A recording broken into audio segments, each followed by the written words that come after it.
86th pick in the 2021 NFL Draft, the Miami Dolphins select. That's So Dolphins Talk with John Baker and Trigga Trey Proctor. We check your pulse if you're not fired up. Dude, are we good? Dude, we're the best team in the league. If you don't have eye black at home, you better go get some eye black. Oh my god, we're back. Hello and welcome into another edition of That's So Dolphins Talk. Got myself, Johnny Bake Show, and the co-pilot, Trigga Trey Proctor. Big dub, enormous Fins dub. Damn 70 burger. Buddy, we were texting back and forth, and you know, anytime we go into a big game, we want to talk about let's lay a 40 burger. Oh, yeah. When we had a 40 burger basically by halftime, and then we're pressing 50 burger, at that point I'm like, dude, I can't believe we're putting a 50 burger. And then we were joking around, I wanted City. Not only did we get City, we got a 70 burger, and really we had 70 with 8 minutes left in the fourth quarter. Like, we had a chance. That team could have put up 90 on the Broncos if we wanted to. For real. And that's what Allison was watching the game with me, and she was like, I was like, you don't understand like how many points 70 points is in the NFL. Like, I haven't seen, like, we've even gotten close. We've gotten 60 because I think that somebody on ESPN said that like Sean Payton's Saints got 60 in like 2011, but like that's unheard of. I loved it so much. And oh my god, Sean Payton talked all that shit about Tua getting benched for Bridgewater last year. And then a Lord Fang's revenge game, a Bradley Chubb revenge game. Yep. Who looks good again, back-to-back games.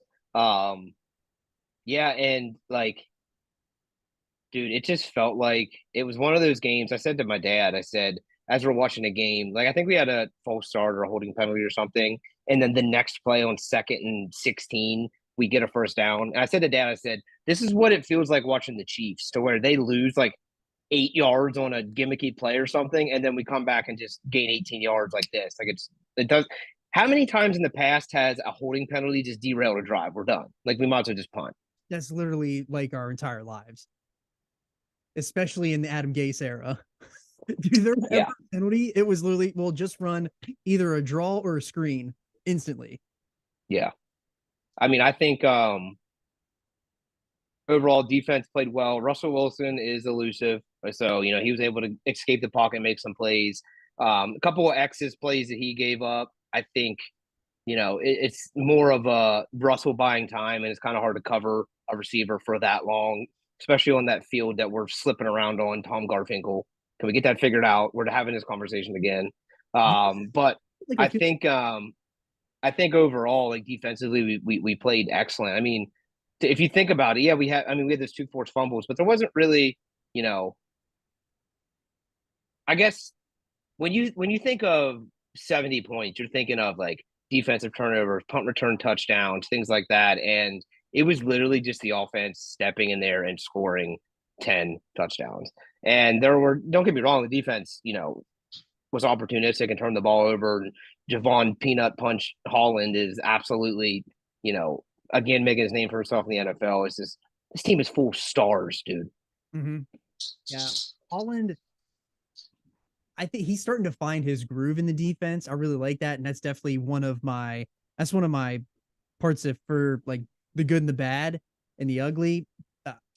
Obviously the defense played really well. I think the one big takeaway that I want to give for the defense is that it felt like Russell Wilson, while he was able to escape the pocket, he wasn't getting upfield escaping the pocket.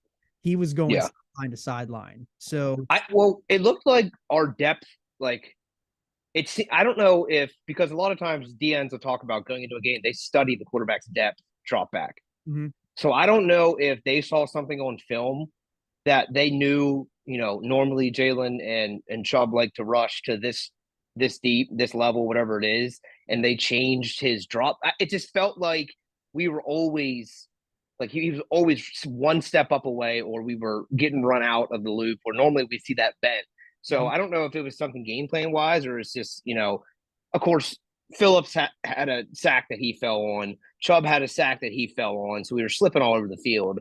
And Ogba, I think it was, had him in the grasp and he rolled out and was able to make a play. So overall, I thought the defense played well. Russell Wilson's usually going to make plays in a football game. That comes to bet, but it wouldn't have mattered if Russell Wilson was Tom Brady. It wouldn't have mattered if Russell Wilson had Jerry Rice and Randy Moss. It wouldn't have mattered because the A-Chain gang stepped in there and said, let me drop 200 and 4 tuds on you. Tua said, let me drop in here and throw 2 touchdowns with both hands, right and left. He had more passing touchdowns with his opposite hand than Zach Wilson did with, his main hand. So Joey Jets can, where. So that's where we're at. That's my takeaways. Fuck Joey Jets, by the way. Also, Yeah. fuck you, TD Finns talk. I hope that you're sucking on a big fat one after Tua's just been dropping his dong right on the table for you. Did you see that he came out and tried to say that, or he tried to admit he was wrong or whatever? And you know what? The train's already left the station, bud. You're already left behind 2 years ago, bud. Not even 2 well, years. he's like that with every team. He is TD insert TD NFL talk, TD insert team here talk. Yeah, I'm sure he'll probably try to convince everybody that Justin Herbert's still better than Tua. Yeah. Beat that guy. But getting into the good, bad, and the ugly, the good for me is Devon A-Chain. Where are we going here? Chain gang. Word life, basic thugonomics. Boom. Dude, that running attack. He was on our ugly or the bad. Like, we were legit worried about this dude. Rightfully so. I mean, he was a healthy scratch. I know. Yeah, dude. I love it, man.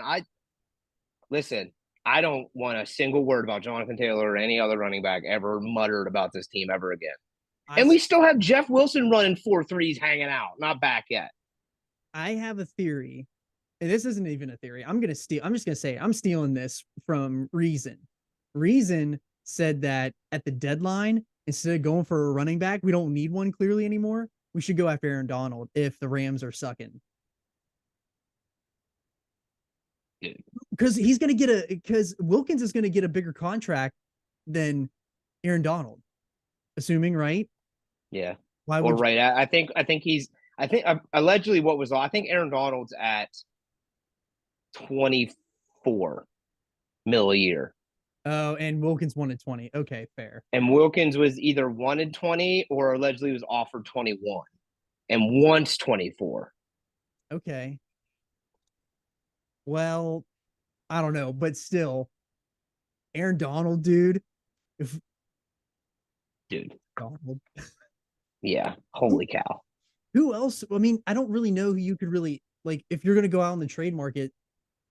I mean, barring, knocking on wood here, barring injury, I don't know what else you would want to add to the team other than beefing the defensive lineup. Yeah, I mean, that's our biggest depth piece probably right now. I mean, cornerback wise, dude, freaking Cater Kohu is a stud. Is a stud. Dude. Yeah. Stud. Love it. So I going into this year, I still thought we maybe need a little bit of help in the DBU room. I know we drafted Cam Smith, but he apparently isn't where he needs to be yet from a football standpoint. Mm-hmm. Hated to see Eazy-E inactive again. I don't really know what's going on there. Healthy scratch. Yeah. I don't know if it was a game plan thing or what. Like, I wonder why they felt the need to call Chosen up and make him active. I guess because Chosen brings the speed that Eazy-E doesn't have. Anything I can think of. Maybe he brings a more veteran presence than what Eazy-E probably brings. That was my only guess for the reason for the switch. Yeah. So for my good, it's obviously the entire offense. I mean, you could go down the line and list it. I'm done saying the O-line surprises me. They're just good. And I don't know if it's coaching. I don't know if it's play calling. I don't know if it's Tua, throwing the ball as quick as he has. But even in the run game, dude, I know Armstead brings a lot in the pass game for us, but the way he was run blocking yesterday, seeing him downfield, just burying safeties, yes, that is huge. That is something that, everyone looks at how many sacks we give up. No one looks at,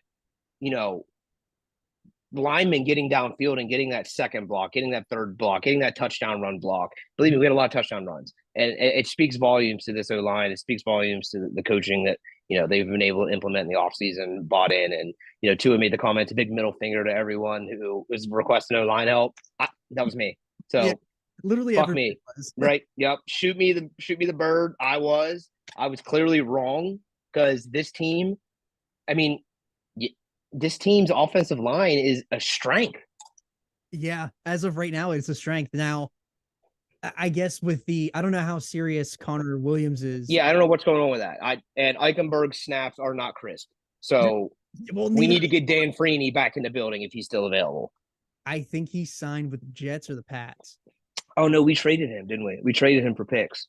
Oh, that's right. I forgot about that. Well, yeah, shit. Well, they're probably regretting that now. Well, I Yeah, guess because I figured honestly they probably were trying to go after Jonathan Taylor at the time, but now that seems kind of like knee jerk reaction because I don't think I fucking trust Eichenberg to anchor. dude, his snaps were fluttering back there. Let's just hope Connor Williams was. I didn't see McDaniel's press conference. I know yesterday he didn't have anything to say. I didn't see what he had to say today. Yeah, he was running free. Like he just fell and he had a growing pull. Didn't even get hit in the sack. So we can't even say that. Can't even go full and say he got hit in the sack. Yeah, that's not ideal. That's not how you want to draw it up. It was on the A chain. Let me see if I can find some info here. I don't know if it was the swing, that like toss out of the gun, which that is such an awesome play, dude. The way that they I used to hate that play, dude. I love it now. Dude, the way they block that up where Tehran just lets that edge rusher go, and then it's Ingold taking that guy on, and then Tehran is he's going for the second level. Like, it's beautiful. And then they bring the receiver to do the crack. Oh, okay. So he said today, both Williams and Phillips, because he hurt his oblique. I did see that. Are day to day. Okay. So that's good. Day to day good. Day to day is good. Yeah, day to day is good. Just put a little Bengay, get a little Bengay patch for that old groin. Yeah, we need you this week. We need you this week against the Bills. We need all hands on deck. He said Waddle. Everyone was saying how Waddle was out 3 weeks with his oblique injury. That was just them being overly cautious, they said. So it's not, you can't tie the two together. No, I would definitely, yeah, I definitely. So I'm hoping that means we're getting them. I mean, I don't want to be this guy because every game matters. Mm-hmm. But after the Bills, we have Giants, Panthers before the Eagles. So yeah, if we can get them through this game, and you might get a little game break there, because we could probably win with Eichenberg at center and Ogball off the edge against the Giants and the Panthers. Ogball didn't play bad yesterday. I didn't. No, when he's in a pure pass rush role, he's fine. Yeah, if they put him in a pure pass rush role, I think he's gonna be fine. But him getting down in a 3-point stance and coming up out of it, I don't ever think he was ever that great. I thought he was just better standing up and rushing off the edge. Yeah, I agree. But yeah, he's going to be in my good too, because, he came away with the interception. He looked like more of a presence. He only had the only sack of the game. So shout out to Ogbah on that, because he's been on a little bit of a downswing for us too. Yeah. Bad for me is, I think our tackling overall has not been ideal. I thought, they had Baker and David Long had that tackle that they both missed, that they were hanging off of, whoever it was, Johnson, I think it was. I just think overall our tackling has been suspect. But that, I feel like that happens in the NFL just because of the lack of tackling in practice. So, I mean, it's kind of nitpicky. We do a good, bad, and ugly segment every week. So we have to find good, bad, and ugly. Right. How do you find bad and ugly in a 50-point win, scoring 70? I don't know, but that's why we're here, folks. The only bad that I have is Connor Williams, because it looked like he was outwardly trying to literally ruin the game for the Dolphins there early when he had all of those penalties. He had 2 false starts and then that illegal block. It was like, are you seriously trying to sabotage the damn game right now? He's a saboteur. He's a saboteur. Saboteur. But yeah, that's the only thing I got for bad.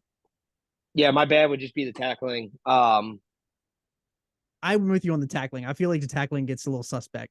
Defense feels a little saggy in the beginning. I don't like it. I would does. think I'd like to crispen it up. Like if we would play a better first quarter, if we played the first quarter like we play the fourth quarter, I feel like the defense would be complete. I know that I totally completely understand. Like it's only week 3 of a brand new scheme and system under Lord Fangs, but Mm, I don't know. I feel like they come out a little flat. I hate that. I agree. I agree. I would agree with that defensively. And my ugly.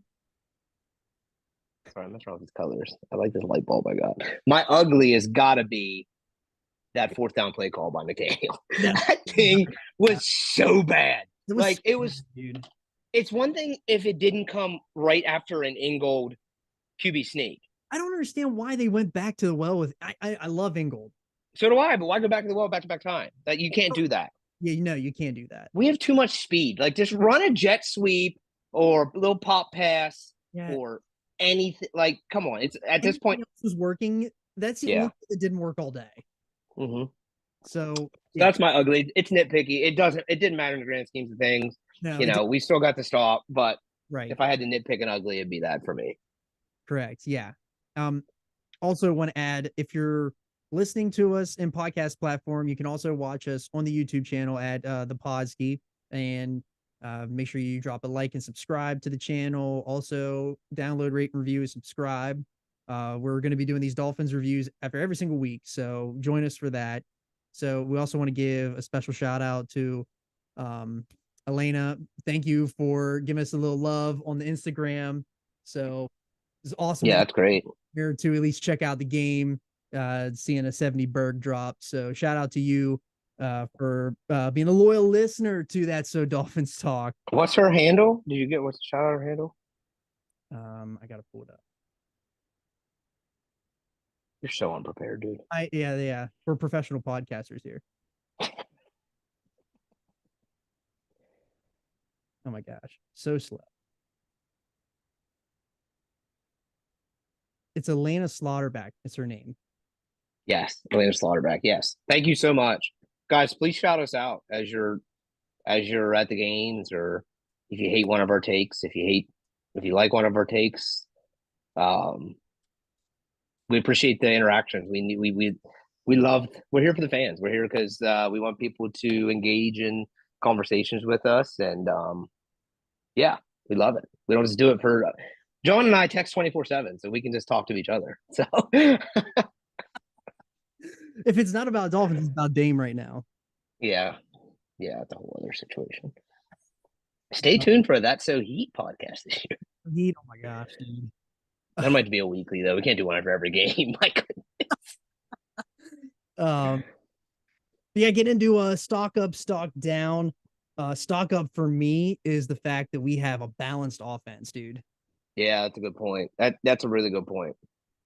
I think going in, I think at halftime I think it was a smooth 17-17 or something like that. I don't know what we finished the game at because he got a little lopsided with the run, but going into actual minutes, we were 50-50 to 45-55 for the majority of the game.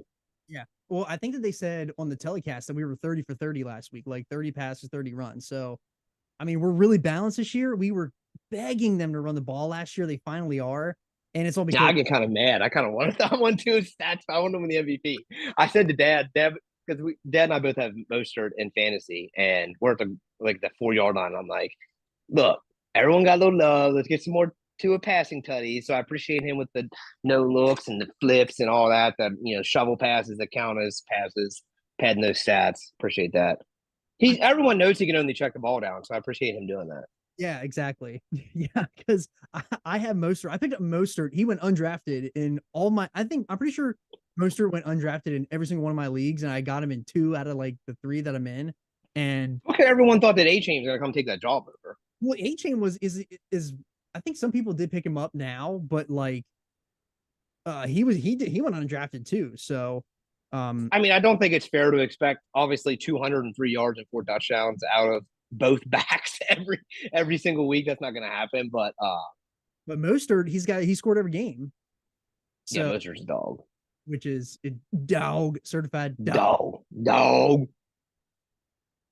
Stock up for me. I think overall, the linebacking core has continued to improve. I was down on them early, It's kind of but and that's just we and I think that also plays a role. I think they're starting to finally get comfortable in this defense and understanding where they need. I think that week one, I think we were misaligned a lot more than it had to do with the play calls or anything that Fangio was doing.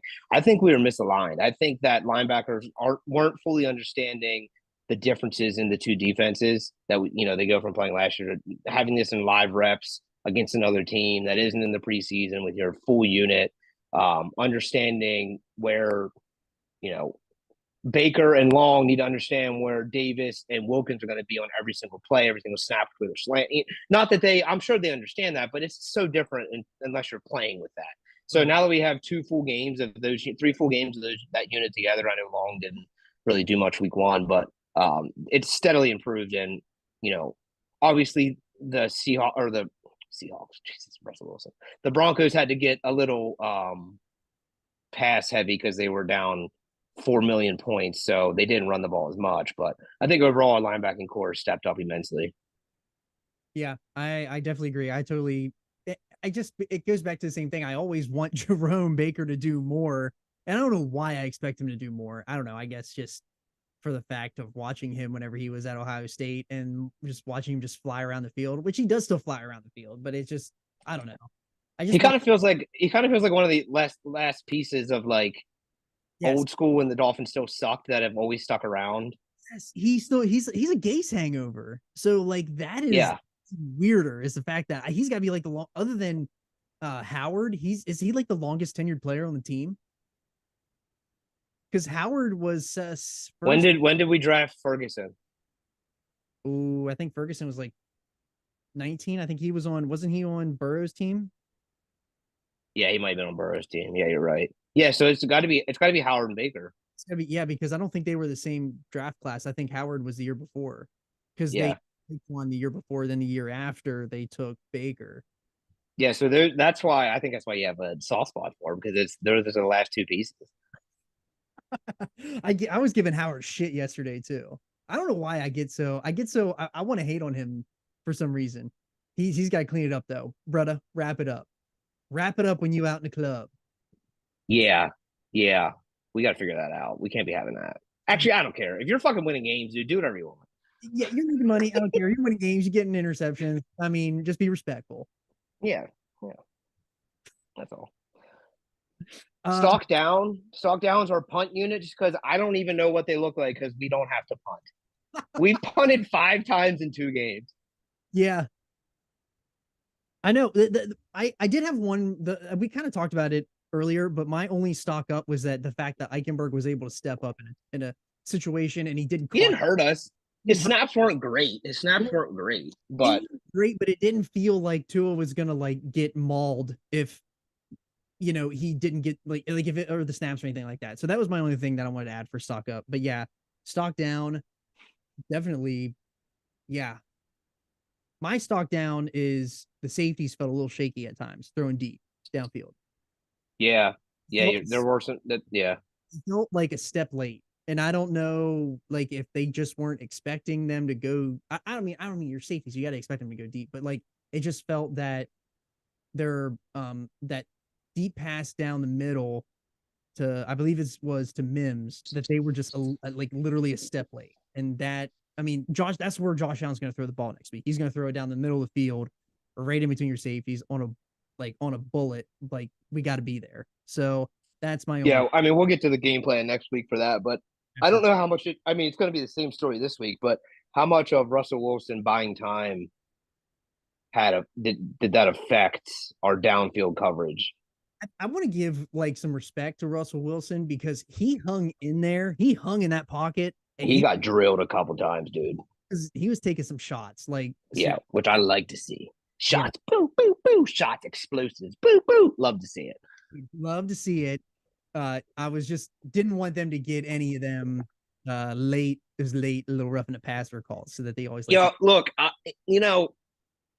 when those rules started to adapt, even that and the targeting, everyone said like, "Oh, the players will, adapt to it," and I was like, "No fucking way is a player adapting to how they land on a person." If you look at Wilkins' hit on Russell Wilson, I think the broadcast made a point about it. Dude, that's a textbook tackle. And like that really looked like in the past that would have been a full swan seal dive lay on, swim on him type of situation. And he made a form tackle and then didn't land on him, which is like maybe those people are kind of right. Maybe they will adapt to the game. I don't know. But Look, then again, you also have Waddle getting a fucking concussion because someone's headhunting. So I, also, what happened to your boy? What happened to your headhunt boy? What I didn't hear his name all game. Was he did you get? he stood flat-footed. Dude, if you watch a lot of those plays, he was standing there flat-footed. He was on the so they go Brian Baldinger. Huge shout out to Brian Baldinger. His finger is out here. Bill finger boy. He had video and he was breaking down like what the safeties were doing. It might have been Orlovsky, which I love Orlovsky, but they were showing the video of like what the safeties were doing on that first Tyreek touchdown. And he was literally just running backwards from the start. And then there was another play. There's like 2 touchdowns. It was the one that Mostert ran for his like third, and then the A-chain one where they did the second shovel pass. Like, dude was just standing flat-footed in the back of the end zone. Didn't even move. So I don't know what was going on, but luckily we got out clean. I'm super thankful that we got out of these first 3 games clean. We got to talk about before we head into the matchup for the Bills. This is such a weird stat that like I know that you quote tweeted it, but the fact that Tua is 3 for 3-0 first 3 games of the season, 72 for 101 passing, and 8 touchdowns and 2 interceptions, literally mirrored last year's stats. And if we think back to last year's 3rd game, that was the Bills game. And right. I said on Twitter it was the 4th game, and I was wrong. It was actually the Bills game. But the 4th game, he did get the actual concussion. So he made it through clean, completely clean. And so, like, we're going in, and it's not a Thursday night game. It's a Sunday game, 1:00. A little sad we don't have Kevin Harlan on the call, but we're going to have to listen to Romo. I love Romo. That's fine. I'll take Romo. Yeah, but he's going to drool all over Josh Allen the entire game. But good. I hope. And the Dolphins are underdogs, so I love the fact that the Fins are dogs. I love it. We got that dog in us. Keep doubting. I love when the Fins are dogs. So do I. I want us to be dogs every single week. Every single week. And best believe I hammered that -6 this last week. Dan. Hammered Dan. Shout out Maxie. Shout out. Pat. Last thing I want to talk about before we jump over to the Bills game. The end of game situation that is rather controversial across Dolphins Twitter and the entire NFL. Okay, not scoring, kicking the field goal to take the NFL record of 73 points. Right. Okay. I explained this. My dad and I were going back and forth a little bit. And I explained this to him.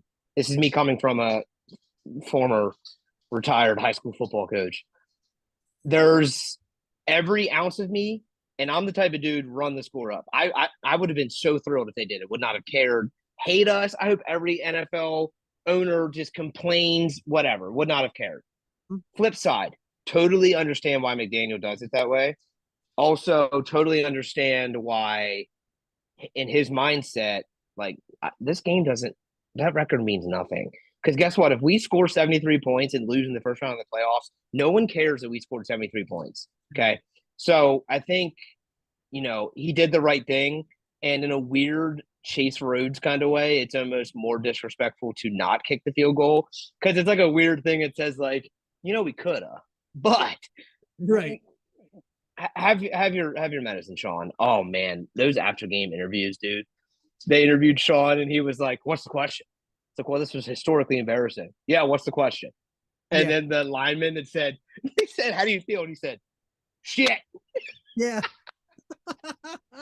Dude, so, yeah, I'm echoing everything you said. My feelings on it were, that was kind of stupid that they didn't go for the record, because a huge part of me wants them to have that record.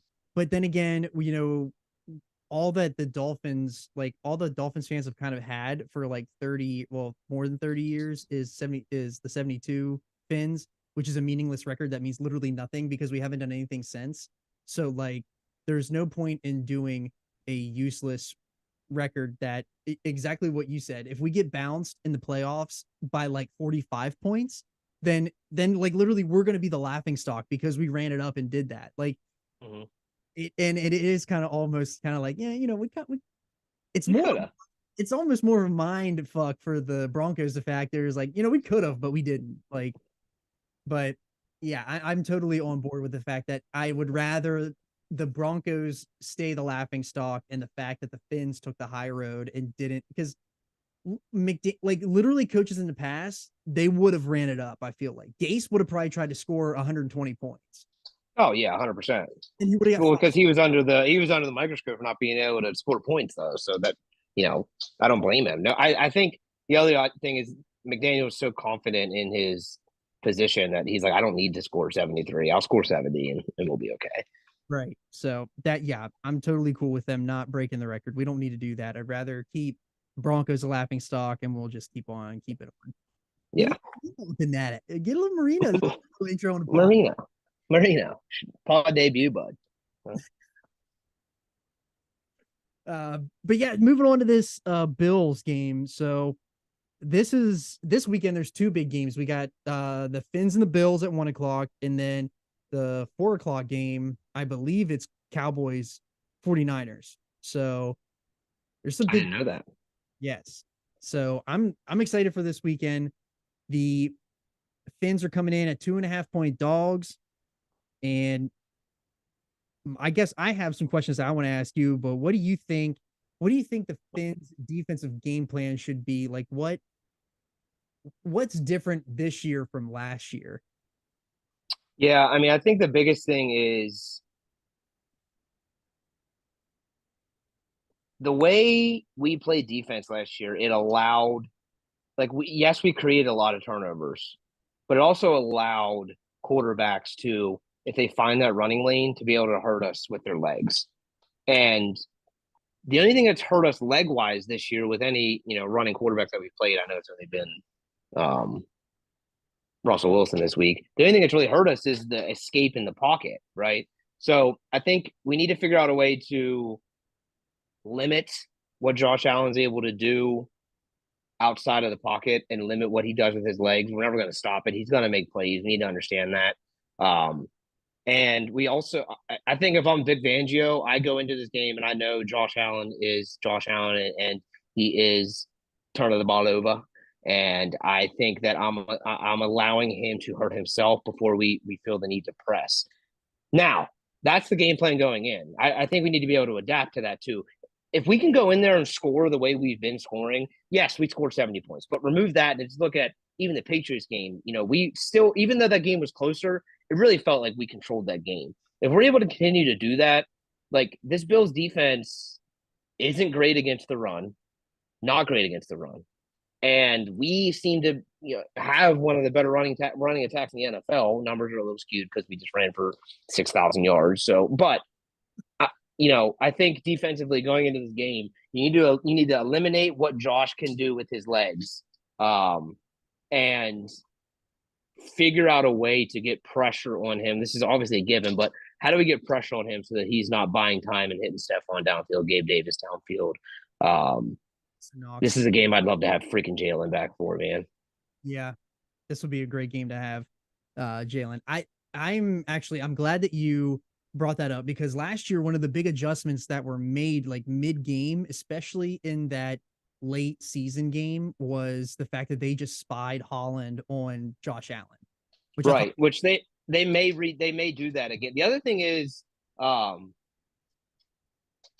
don't hate that Brandon Jones spying him isn't a bad idea either. So I don't know if that's something we could, because look, he's not, Brandon Jones is a great safety, but he's an in the box safety, right? So if we want to use a spy and still allow Holland to lurk back there and play safety and not necessarily and have Brandon Jones spy him, I think at the end of the day, Stephon Diggs, is Stephon Diggs. He's usually going to get his. But really, the answer you got to understand that I think this Bills team is going in here saying we need to score with they're going to be pressing the ball downfield.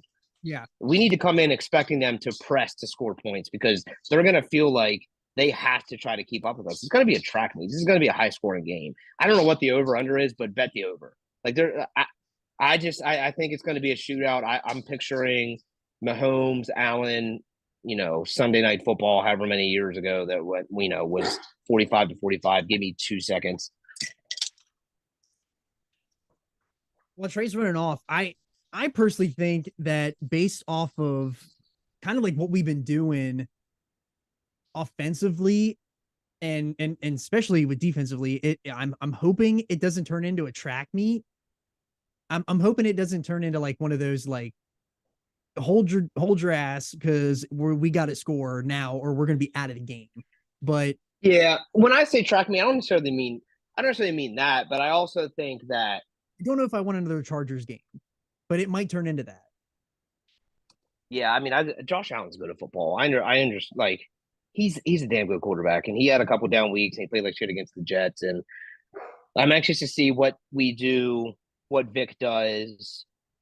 Because if I'm a defensive coordinator going into this game, if I'm Vic Fangio, I'm taking that Jets tape, and I'm taking the tape last week, and I'm putting them side by side, and I'm figuring out what the Jets did to stop them, and what did not happen last week to stop them, what the Redskins did not do. That's what I'm trying to figure out.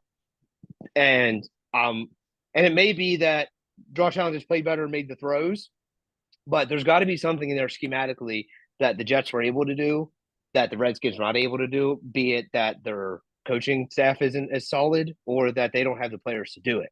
I like to think defensively we have enough playmakers to be able to do whatever we want defensively. We have enough athletes. And I really think I don't think this team's going to hurt us in the run game. I don't think they have that ability, to be honest with you. So I'm excited to see what Vic. I mean, all eyes are going to be on Vic. I think we're going to score points. It's going to be a fun one, man. Listen. Regardless of the result, walking into our first 4 games, we wanted to be 3-1. So if that's what happens, that's what happens. Yeah, I agree. I don't think, and I've come on here and said like I don't think the Bills are as good as what they used to be, but like the Bills are the Bills, and they still have Josh Allen back there. They still got Stephon Diggs. They still got Gabe Davis. They still got Dawson Knox. Like maybe the run game might not be as potent as they want it to be, and for whatever reason, I don't know why it seems like they can't figure out how to run the ball. And I don't want to be the one to get out here and say, well, they're not going to hurt us on the run, and then they ended up running for 97,000. Yeah. But I don't know what to expect from the defense for the Bills. I don't know what to expect out of them. We still got to worry about Milano because he's a rat bastard that is always lurking, and I don't want to see him get anywhere near close to Tua this entire game. I feel like if we're going to run the ball, we got to run Alec Ingold right at his forehead, and I don't care. Let Ingold get into it like you did with Judon. Like get grind. It's gonna be one of those games where we're gonna have to get grimy. We're gonna have to stay grimy. Stay scrappy. Stay scrappy. Stay scrappy and get grimy. That's all we got to do. But yeah, I think I'm gonna echo. I think it's gonna be like a 31-28 game, and that could be either way. It could be either or because literally these teams are damn close. They've been close, and like they've been close every year, man. Where it's a loss either way doesn't hurt either team in the grand schemes of things. Like there are 2 playoff teams. Both these teams are making the playoffs. Like I don't think that's ever going to change. Knock on wood.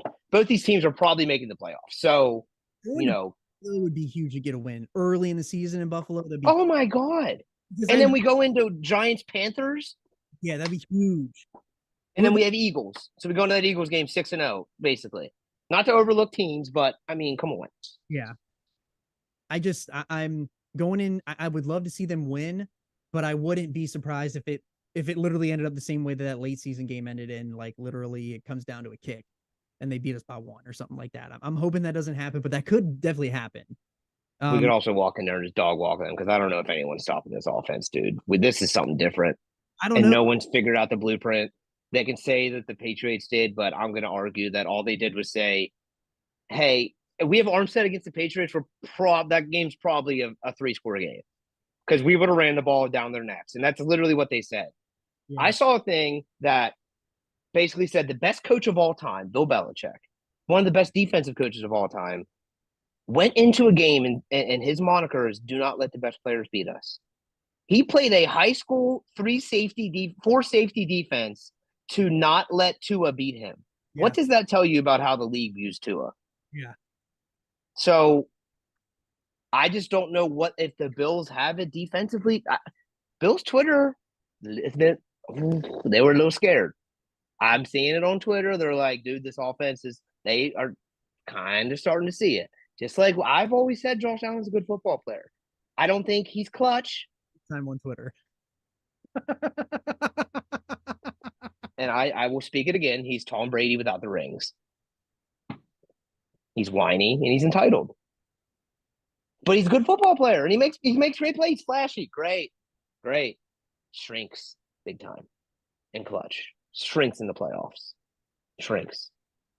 I mean, it could just be a product of the fact that they're still in the same, they're like literally peaked at the same time that the Chiefs did.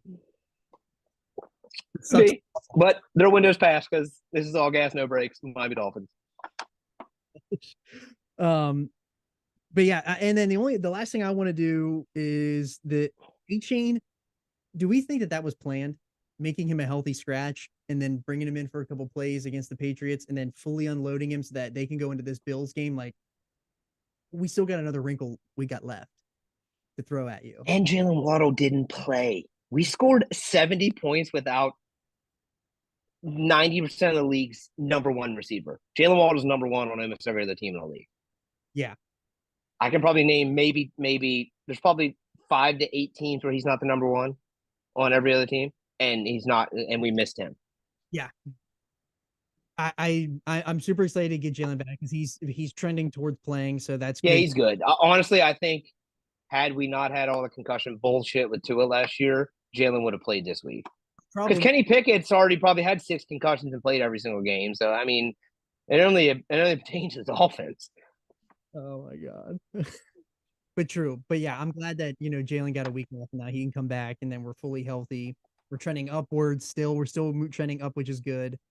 That's next level thinking. If McDaniel healthy scratched, then teetered him in, then featured him. That is next level thinking. I don't know. Like, he's always seems like a chestnut checkers guy, but I like to think most NFL coaches are going into every game trying to throw their full arsenal.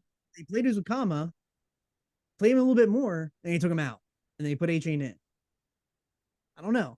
I may be onto something, but I may not be. I mean, they might really truly be a this goes back to the stupid, why do we need, did anyone find out why we need inactives? Did anyone figure that out yet? Oh no, I haven't seen anything. We got to we got to figure that out. Why is there inactives in the NFL? Because this goes back to that. Like, maybe Mike McDaniel's this next level. Like, I understand I can hurt you with a bunch of players, so I'm going to play the best players in that matchup. Well, that too. But there's no way that A-Chain's not active every single week the rest of the year unless he's hurt. He's going to be active every single week, every single game. But yeah, but I guess my final prediction is going to be 30. My final prediction is going to be 30, 31, 28 Dolphins, and I could easily see it being flipped the other way. But, I think we score 35. We average over 30 points a game. Even if you subtract this game and knock that back down to our existing average, we still average over 30 points a game. I think the Bills average 20. Well, they had a big week this week, so I don't know exactly what their average is, but I'm thinking 35-21. I think we win by 2 scores. Heard it here first. Enjoy the game on Sunday. Make sure you follow us on socials at @the_Podski. Unsad Fins fan. You can follow Trey him on Twitter. You can follow myself at @the_Podski on Twitter and Instagram. Drop a like and subscribe on the YouTube. Check out everything else that we're doing. We got the Podski 100 coming up. We got all kinds of other stuff. If you're into the wrestling, RASSLIN, that's wrestling. Or if you want more Fin stuff, we're going to be coming that at you after every single game. And Fins up, baby. Fins up.